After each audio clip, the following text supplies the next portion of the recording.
Hello and welcome to Kraos Gaming. I'm reviewing 12IsBetterthan6. I was first introduced to the game on Steam. I did some looking and found Splattercat Gaming's weekly indie newcomer episode regarding 12IsBetterthan6. There's a link to that in the description if you're interested in it. So I saw his impressions and decided that the game looked interesting enough, so when it came on sale on Steam, I picked it up. I did a playthrough of the game from start to finish. I've got that. I'll put the link to the playlist for that in the description as well. And so I decided that I'd, after playing through it, kind of do a review video so that I could give you my impressions and hopefully help somebody else make a decision on purchase or not purchase later. One of the things that's interesting about the game is, so the controls are remappable, which is nice. But in the menus, if you click back to menu, it takes you all the way back to the main menu. It does not take you back to the last menu that you were in, so it doesn't matter where you are, you say back to menu, you go all the way back. One of the other interesting things about the interface is that the volume when you first start is really loud. So this music's kind of mild, so it's not as obvious, but there's a big difference in terms of max volume and low volume. And if you go through the other playlist, you'll see the difference. In the first 1 to 1.5 videos, 1 to 2 videos, the game volume, which is sound effects, was all the way up, and you can tell. It was the second video, I believe, that I noticed really how loud that was and turned it down. And then the rest of the videos are at this level. The other thing, so that issue where you fall back it can be a problem if you're coming in here. If I want to go back to Act 2, oh well, no, I didn't want to go back to Act 2, I wanted to go back to Act 3. I click back to menu, well, now I have to go here again. It's minor, but it's one of those things where you're used to being back one level, not back all the way to the beginning. So, the game's art style is in this blue, grayscale, yeah, blue scale. So grayscale is from white to black and a number of depths in between. This is from white to a really dark blue and a number of depths in between. It's pretty neat. So I'm going to jump into one of the acts to talk about the color, and I'm just going to, no, that's not going to work. So let's pick this episode. This will be a bit slower. So, so it's in this blue scale. Everything except blood is in this blue scale. And then the blood splatters are red. So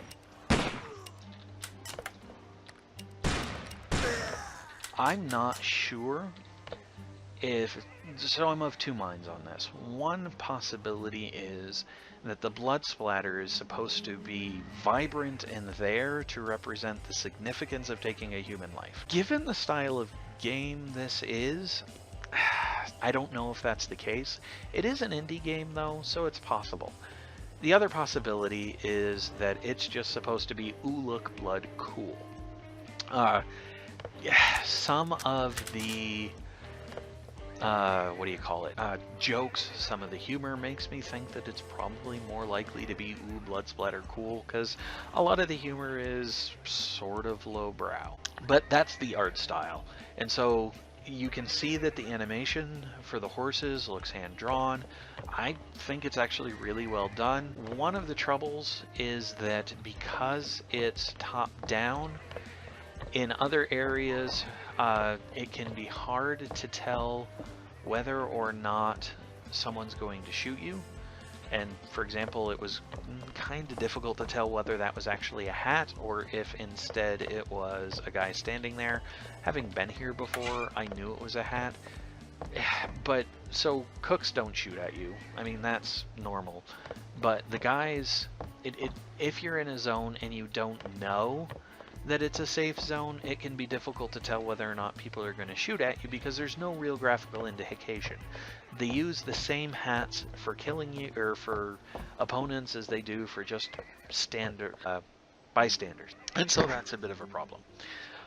But other than that, and there's an issue with recognizing verticality.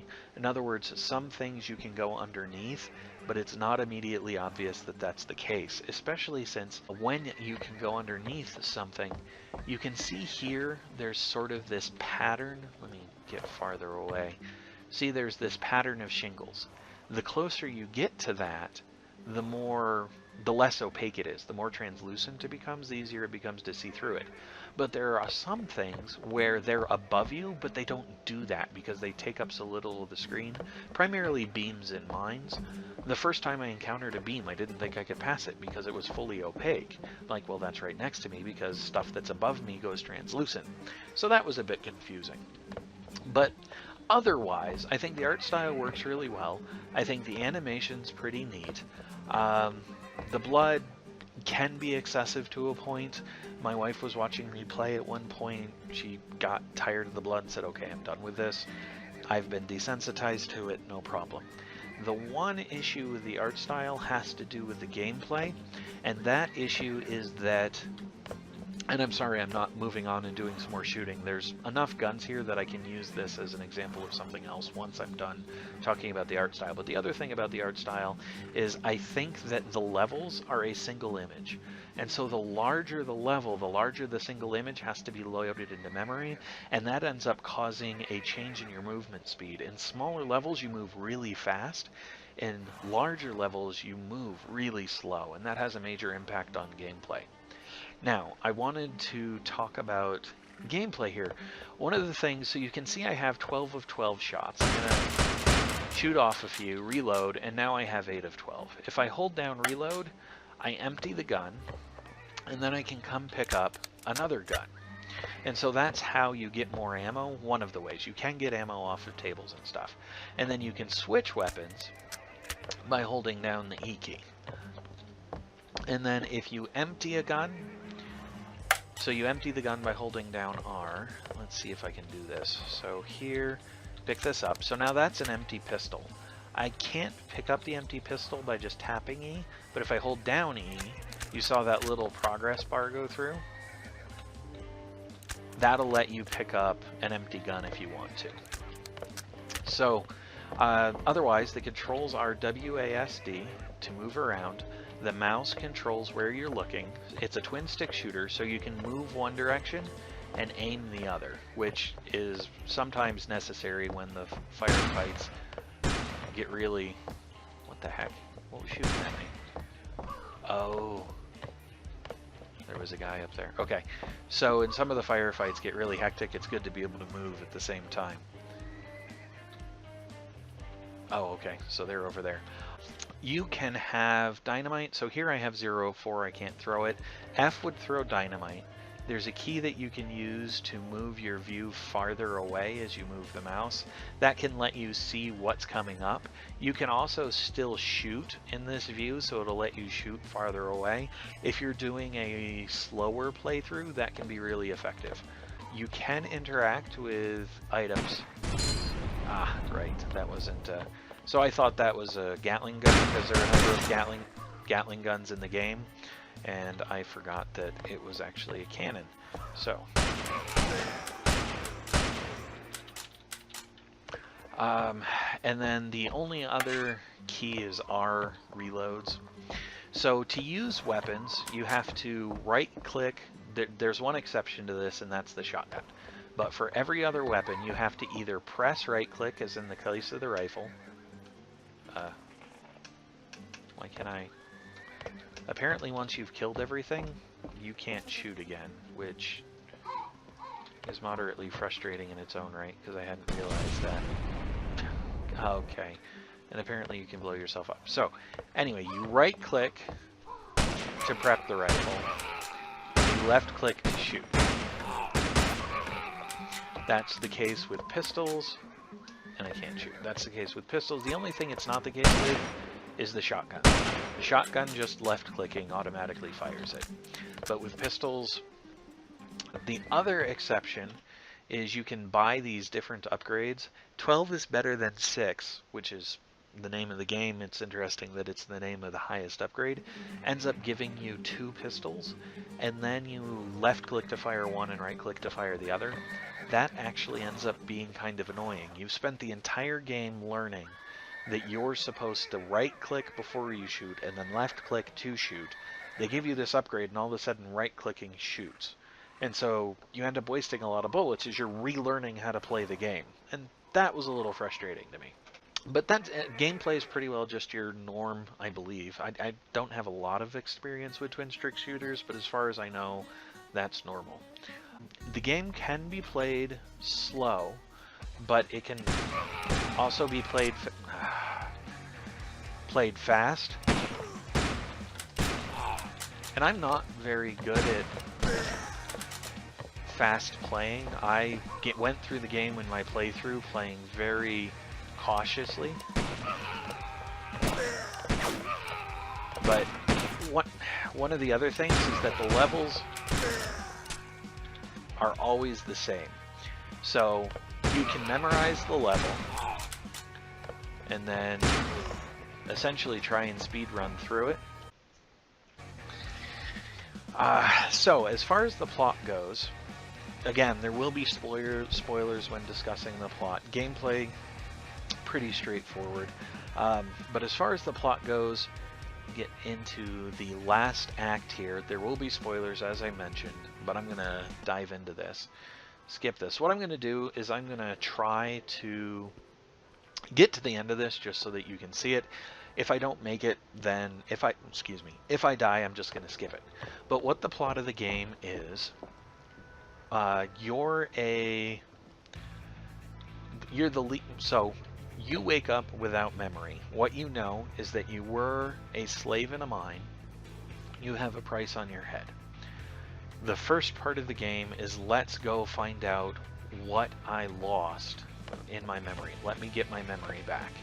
That's the beginning MacGuffin, I think is what the word would be. That's the beginning thing you're after to progress the game. So you find out that you were the leader of a Mexican gang. You were deposed. The people who deposed you left you for dead.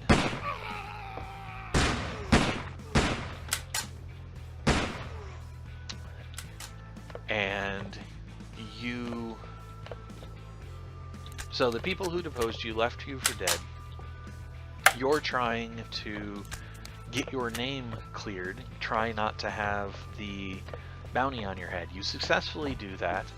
And then over the course of the rest of the game, you end up killing a bunch of people.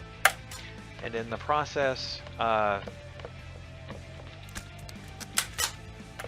killing a bunch of people, you get another bounty on your head, and you have a number of different people after you. You have the law after you, you have the army after you, you have an Indian tribe after you, and you have a cult after you. So you've got all these people after you, and because of this, you set up a plan to lure all of them to a town, and you are going to drop a landslide on the town. So you've got an ally that's going to set off explosives at the edge of town. That's going to be what starts the landslide. You're supposed to make it to a mine before the landslide starts.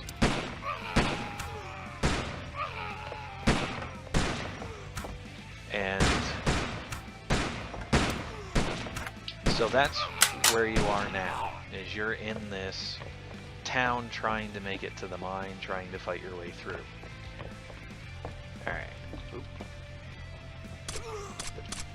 And I died. So anyway, you try and make it through the mine. You fail. Well, you get to the mine in the game, and you're almost there, and the screen starts shaking. And that's to show that the explosion on the hills happened. You don't make it out alive. You don't make it to the mine. The landslide happens. You get caught in it. So before that happened, there was a point in the game where you meet a gravedigger. The gravedigger tells you, Satan told me that I was to make your grave underneath a pile of stone. You finish the game and you move on to this place called Purgatorium. You get to Purgatorium, and this happens.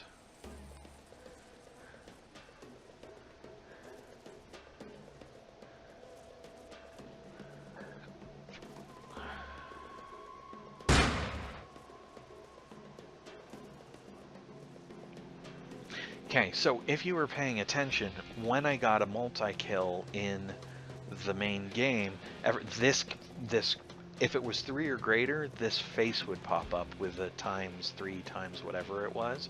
I don't know if that was trying to say that the more people you killed in the game, the worse Purgatory was going to be for you, or if I'm reading too much into that and Purgatory is just an excuse for an endless mode. But just something worth pointing out.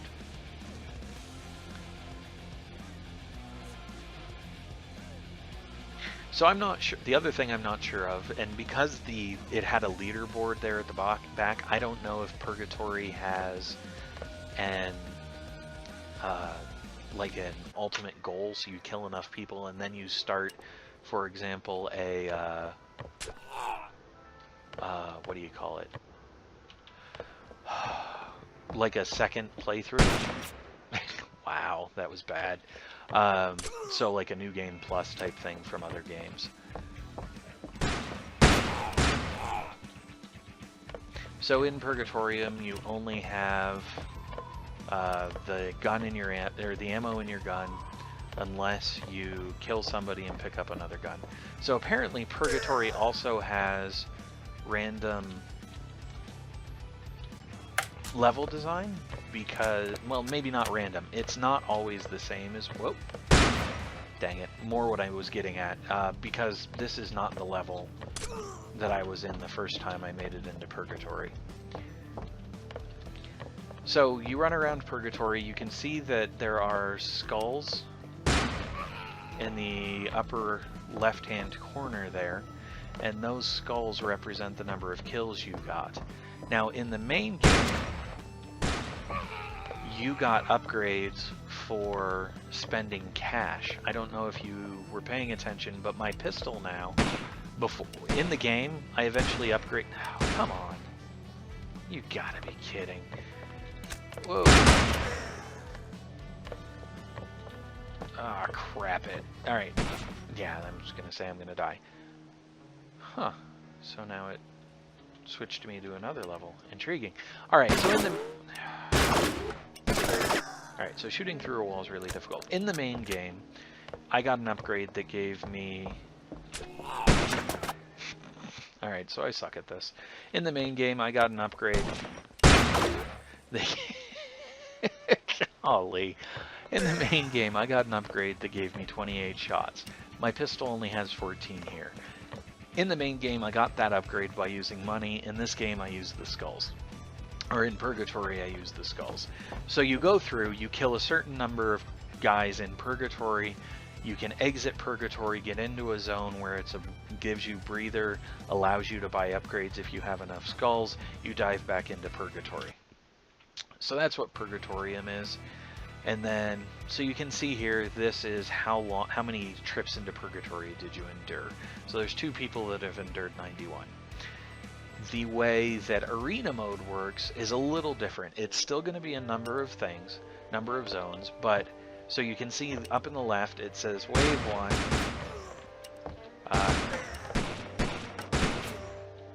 Wave 1 enemies 0 left. So now there's 0 enemies left. You only get the weapons and ammo that you start with and that your opponents drop. And so between each wave, you have freedom to roam around, and then when you step on this spot, after a little bit of time, it'll start the second wave, or the next wave, whatever the number may be. So now I'm on wave 2, I'm going to come up here to try and be better able to defend myself.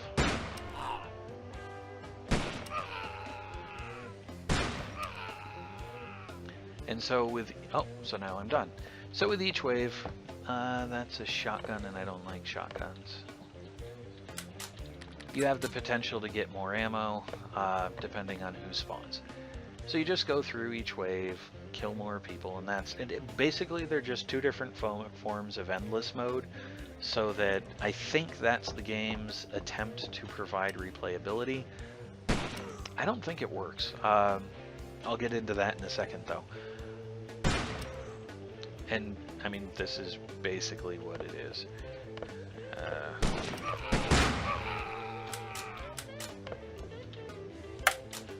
Oh, interesting. So now I've got money. I can come over here. and I can buy Arsenal. So if I hit escape, so Arsenal's this one.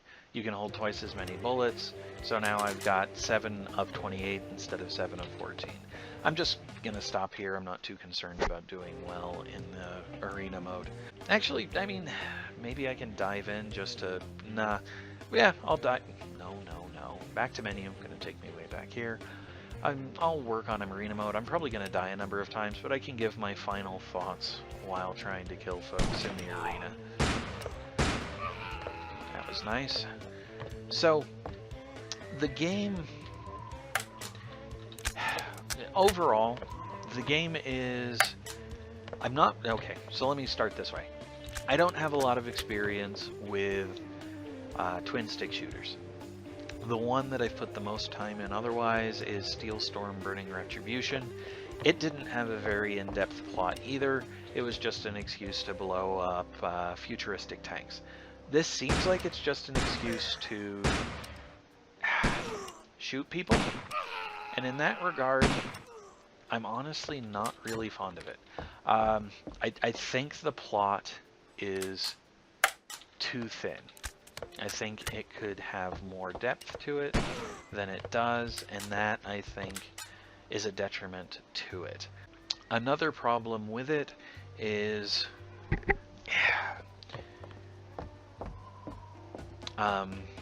there were those few problems I mentioned with the art style. So specifically, you can't really tell the difference between a zone where the goal is to kill people and a zone where the goal is just to talk to people and learn, and to talk to people and gain information. And because of that, there are times where you die needlessly because you can't really tell whether what was going on was you were going to talk to somebody, or if what was going on was you needed to be ready to defend yourself immediately. Now, death doesn't have a real major impact on you. What I mean by that is you just start the level over. So you don't lose upgrades, there's no experience in the game, so dying isn't a big deal, but it just felt like it was an unnecessary issue. Whoa. It just felt like it was... Okay, so I wasn't expecting the zone to change. Dang it. It feels like an unnecessary...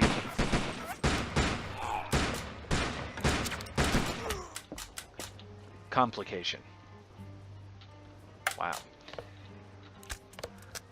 Like, it could have been better, and for whatever reason, it wasn't. Now, where am I supposed to go to move on?